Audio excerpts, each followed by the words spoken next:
How to enter and exit full screen in Brave browser. Hi guys, welcome to today's tutorial. In this tutorial, I'll be showing you and teaching you how you can enter and exit full screen in Brave browser. So how can you enter and exit full screen in Brave browser? It is very simple, very simple. Just follow the procedures that I'll be showing you in this tutorial. So the first thing to do is to ensure that you have the Brave browser installed on your mobile device.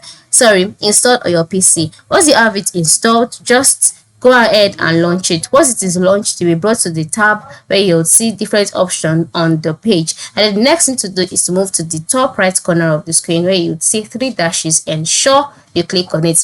Once you click on these three dashes, a box will be displayed. In the box displayed, you'll see other options, alright, such as new tab, new window, download, history, etc. And then you'll see the zoom option, and next to the zoom option you see the option full screen. Okay, just click on it. Then once you click on it, you'll be brought to the full screen automatically. And then for you to exit the full screen on your keypad, just type F11, and just like that you will be able to exit the full screen. It's that simple. Okay, so to enter the full screen, click on the three dashes and click on the full screen option, and then to exit, click on F11 and you have exited. So this is how you can enter and exit full screen on Brave browser. Thanks for watching and have a nice day.